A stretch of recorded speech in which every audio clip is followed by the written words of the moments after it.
You're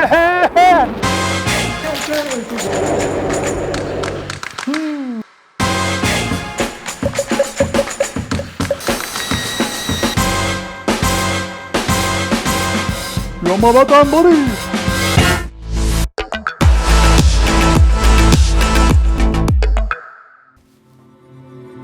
Oh!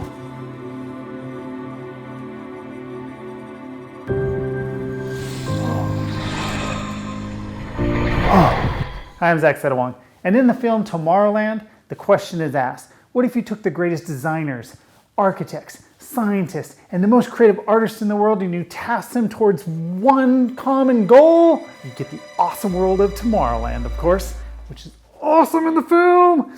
One of my favorite movies by far. And in that film, a young 10-year-old Frank Walker creates his very own jetpack. And that's what I'm gonna build today. First step in this build was really hunting down all the components. The main components are these vintage Electrolux vacuum cleaners, which each one of them cost me almost $100 and took me about 2 months to track down. There has to be a way to even open this canister. Ah, there we go. We'll just take the whole thing apart. Then we'll figure out how to put it back together.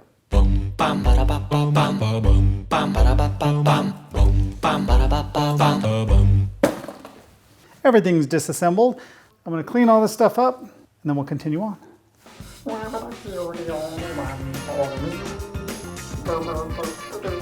Thank you, Mr. Ducker. Next is take these two top pieces here and they have these metal tabs that stick up, but those are going to be in the way for our build. For the film, they actually 3D printed the entire jetpack. They really didn't use real fire extinguishers, and neither am I. So what I'm gonna do is I'm gonna use this 6-inch PVC pipe here. Then I'm gonna take these bowls and I'm going to attach them to the top. So each one of these will be the top of the fire extinguisher. There's so many things I could say right now. Okay. It's kind of hot in this shop today. Okay, that one's good just like that. I'm gonna let that try to dry. Not touch it. Said you weren't gonna touch it, but I can't stop myself. I have a little bit of leftover white painter's caulk. I'm gonna take it and fill it in all the way around the bottom. Need to smooth out this caulk. Yep. So I need, whatever. I need to smooth this out. Now I'm gonna cut out the notch on the bottom here. New tool to the workshop. Lovely little tool. Now if only they would make a tool that cleaned up the shop by itself.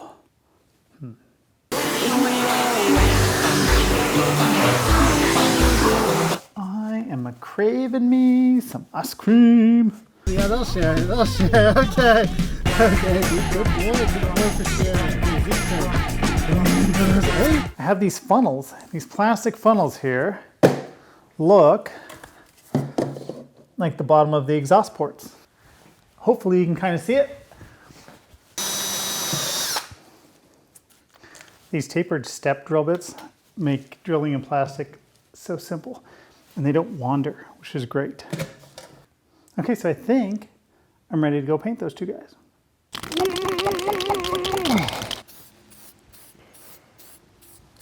Now to start working on these exhaust ports. Gonna take the styrene in my hand. Gonna take the styrene in my hand. I'm gonna take this thick piece of styrene here, and it cuts real easy with an X-Acto blade, so I'm just gonna cut it down to size, make a bunch of little tiny details, super glue them on the front of here, and once I primer and spray it, it'll look like a jetpack port. Or nozzle, it'll look like a jetpack nozzle, that's the right word. Okay, let's get to work and stop talking to the camera. I went ahead and cut 16 of these pieces of plastic. I then took some tape and I marked out lines spacing out every 1 inch so I could have a guide to how to line these up. The tricky part is going to be attaching them with super glue in a way that I don't glue my fingers to it. Don't know if that's gonna actually work. There's one. I'm gonna try this acrylic glue. It's give it a try. So that definitely worked. Okay, there we go. Use the right glue for the right plastic.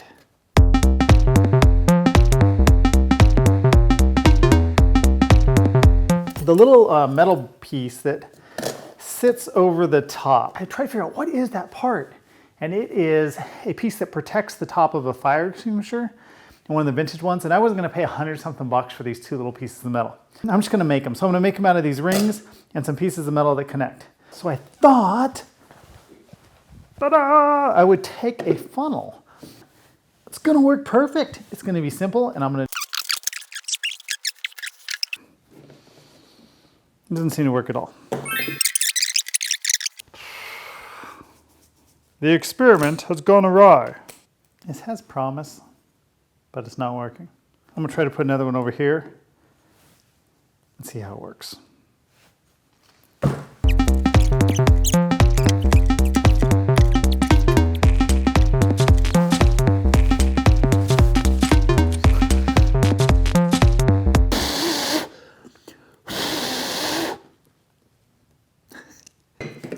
Got this giant stringy hot glue gobbly mess everywhere. Oh, yes. Look, it totally worked. Before we continue, I should have some Hershey's. I usually consume about one of these bars every single day. I know. This video isn't brought to you by Hershey's, but I wish it was. Chocolate high! You might be thinking, hey, that looks like a new tool in the shop, and you'd be right. Use my Christmas Amazon card money for it. Oh, need to plug it in.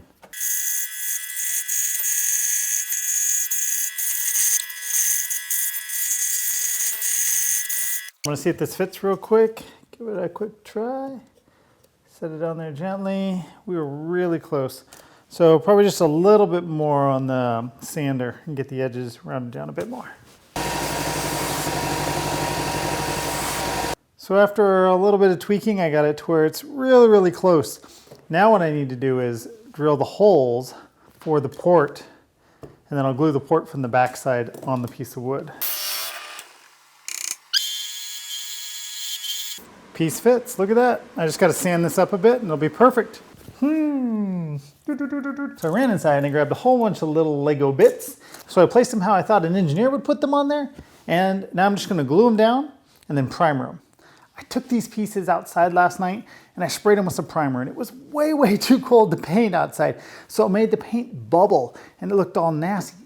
But that's exactly what I wanted. And the reason why I wanted that is I wanted this piece to look like a piece of metal that has gotten so hot that it has caused the paint and the texture to bubble. Do I drill a hole on the top of my extinguisher so that this can sit down into it just a little bit, about 1/4 of an inch. Even though it scares me quite a bit, because I really won't have any way to fix it if it goes wrong. Well, I'm sure there's a way, but I don't want to fix it. Okay, let's try this. Oh, there goes my piece. It almost looks like it fits perfect. Oh, what do you know? These now have to mount to these guys. Then I'm simply gonna take this and epoxy it right onto there. And now I realize I should have epoxied it on there first before I put this top plate on. Been a whole lot easier to put the epoxy in there. Oh! That has to be a pretty strong connection too. And I kind of messed it up. Oh well. This is where we think for a while. Aha, got the new idea. Back from the Home Depot. I got a 2-inch to 1.5-inch coupler converter PVC pipe thing. There was like $1. Oh, look at that. Wow. Talk about a fit. Okay, I think that is never ever coming off. I'm gonna take it back off and I'm gonna put some big dabs of glue down there. Oh,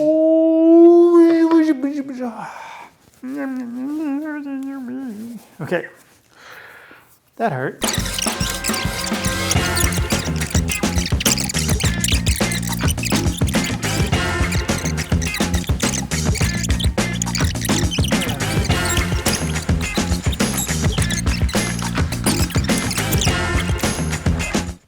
I like it when a plan comes together.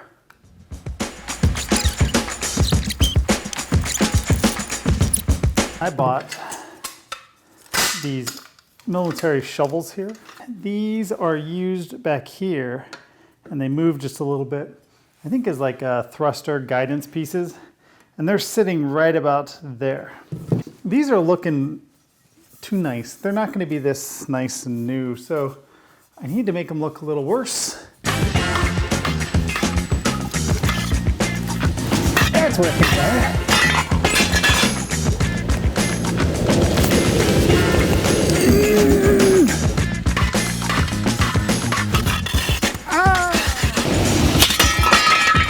I think that works.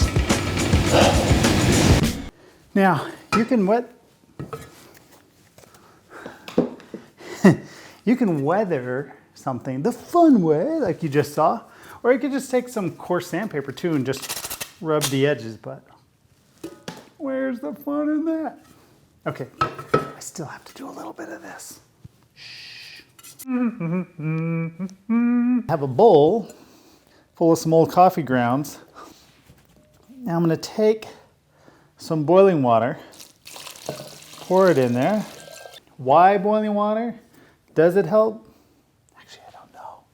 I just thought, why not heat it up? And take my beautiful, nice parts here, straps, and just stick them in there. Actually, not as hot as I thought it was. So now that I have the straps fully submerged in the coffee grounds of water, I'm just going to leave them in here for a full day. And hopefully when I take them out, they'll look weathered and old. So I've gone ahead and glued everything up there. As you can see, it looks rather nice. I noticed that in a few of the photos, the back here is almost black. It looks like it's all burnt and sooty, and you don't see it. I think that helps for it to disappear. So I think I'm going to disassemble the back, and then I have a couple ideas on how to weather them. And that looks so much better. And now, a quick safety tip.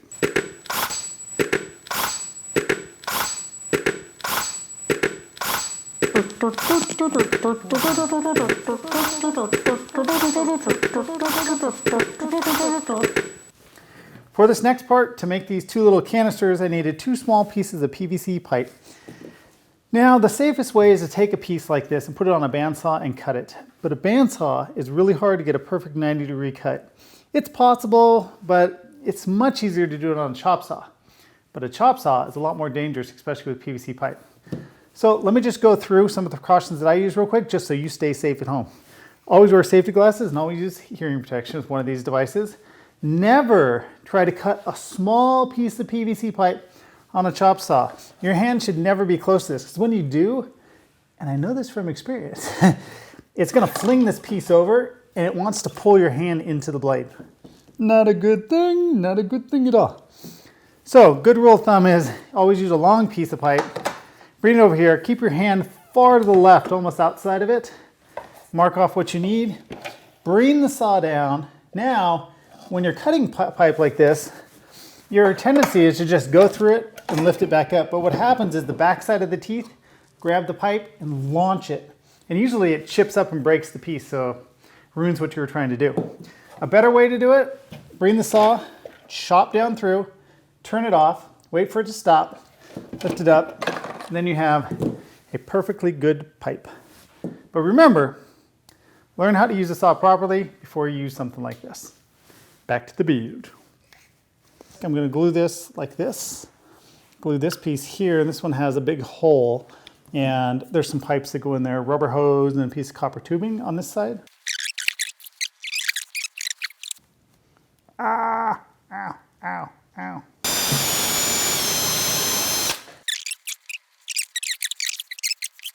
Now, there's a ton of little tiny holes that I need to drill in the back of there and some details. would have made a lot more sense to do that before I glued it to here. But we'll work with it. That'll work. So I got this little block of wood that I cut. I put a curve on the back just using the sander. I just pushed it against it. This disgusting sink drain. I'll have to buy another one anyways. Just gonna glue right here. I'm gonna take this now and I'm gonna glue it right here. After I glue it, I'll put some silicone around the base before I primer everything except for this section. On the other side here, there's a fin that goes across the top with an electronic piece. And then this end in the normal one is just round. It's just round like that. But I'm not gonna do that. I'm gonna use this thermostat part that I thought and try to get it in here. So I think if I cut the end off here, I'm gonna have to go look for that one. It looks kind of cool. It's way better than just a rounded end. Oh, making this thing awesome. So I just took an extra piece of PVC that I had and I shaped it into this little fin. That's gonna sit right here on top like that. Before I'm done today, I think I'm gonna stick these on top of the thing to see how it looks so far. And look at this. While the paint is drying on the other stuff, I pulled the straps out of the coffee ground bowl and I let them dry in the sun, and you can see there's still a bunch of coffee grounds on them. I'm gonna go and brush them off with a brush, see what's there, throw them in the dryer, and then I'm gonna see how it turned out. And here they are. And you can see, compared to the brand new one, ooh, quite a difference there. These look like they've been sitting around in a barn for 20 years.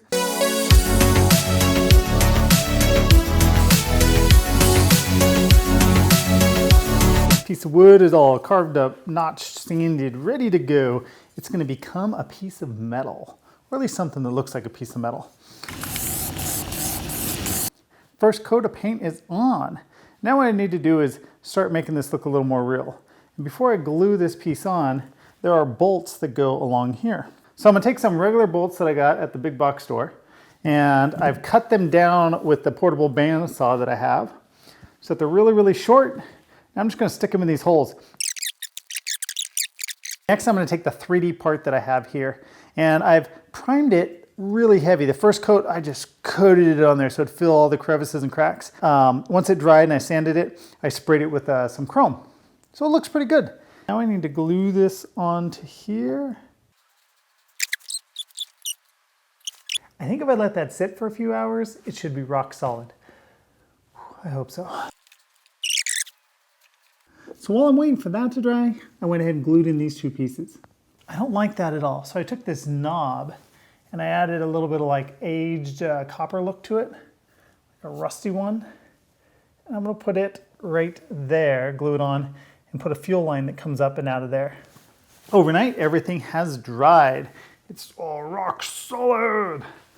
Okay, the next thing that I need to do is install this. It's a little fuel filter. I think it's for a tractor I got on eBay for just a couple bucks. I filled it with some tea and soy sauce mix, so it looks like there's a little bit of fuel in there. And my idea for attaching this is to use this part from this broken Wagner painter. In all the pictures, I couldn't figure out how they were attaching it. None of the images showed what they were doing. So I'm just gonna come up with my own way. This piece here from the Wagner painter, I'm gonna tear this piece off, get rid of that. And I'm gonna turn this port into my mount for my fuel filter. At least I think so. That's always the plan. The plan is have an idea, try to execute it. If it doesn't work, come up with a new plan.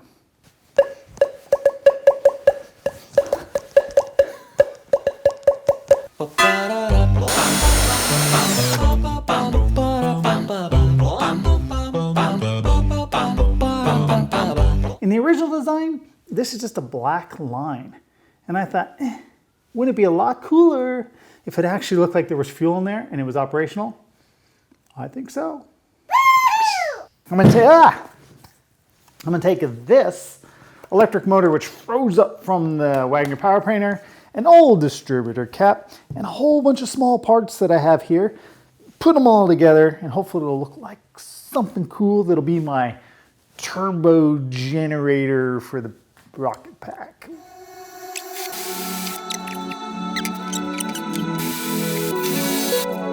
Oh.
your jetpack was done. And we're so close because this is the final day of the build. I'm super excited about it. Now, we just need to weather this. And by weathering it, what I mean is we're gonna make it look aged. A little bit used, a little bit old. And when you do that to something, it looks a lot more real and it just has a better feel. So to do this, I'm gonna use oil paints. I have some lamp black oil paint, some burnt umber, some rub and buff, paint thinner. So the first step is going to be to mix up the lamp oil and the paint thinner, just a little bit of paint thinner. Put it in a thing, just brush it on. I'm going to brush it on real fast and then try to wipe it off as fast as I can, almost like I'm trying to clean it really, really good. What this is going to do is going to leave some of the black and some of the crevices, and it's going to make it look like it's naturally dirty. So you can see I'm just like literally brushing this stuff in on. You're like, no, what are you doing?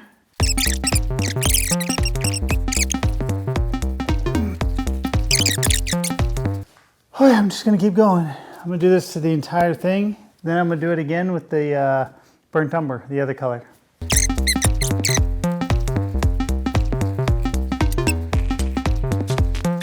I hope you can see on camera the difference in the shadows between the two and how it just pops more. Okay, so that's one pass with the black oil paint, and that's taking me about 2 hours. Yeah, I'm gonna take a quick break and then I'm gonna hit it again with the burnt umber, kind of a dark brown color. The more layers, the more colors I get, the better. Whew, it's a lot of work. It's time to use the rub and buff. Now that we've gone ahead and weathered the whole thing with 2 different colors, which by the way, adding multiple layers of colors completely changes it. It looks great. We're gonna go ahead and switch to the rub and buff. Rub and buff, besides having an awkward name, is a wax metallic paste that's pretty much kind of like a paint. You just take it and you rub it over the high spots and then rub it off, and it kind of gives a look of like, it gives shiny metal edges. It gives the look that something is metallic. I have a tiny speck of rub and buff on my towel here. And I'm just kind of hitting some of these edges, especially on the corners here. And you just barely get it on there, and it really starts to look like metal coming through. If you put too much, it easily just looks like weird paint smeared everywhere. So it's a light touch with the rub and buff.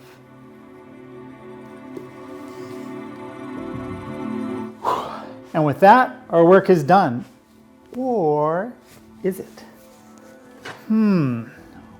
Why should it just be a prop?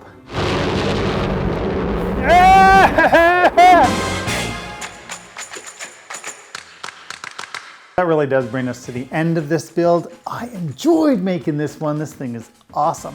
I did make a lot of mistakes on camera, and I made quite a few off camera. I also ran to the hardware store. I don't even know how many, I did run a lot of times to the hardware store, back and forth trying to get little parts. Appreciate it once again. Thank you very much. And remember, you can't make things without making mistakes, and go out there and build something. Maybe we should start all the videos with, we're recording. Yeah, that's a good to know. 2050. The question is, and then the film, I need to stop and start again. Just gonna have to, gross. Sealed it. I just want to finish. You better just finish and call it a day today, because your mouth is not working. It is not working at all. I'm not gonna cut myself on this. That looks sharp. You're gonna cut yourself. Handyman, stop. Stop. Okay, whatever. You're the one talking to your hand. You're not explaining this well. Come on. Okay, so I just placed him in. Hello.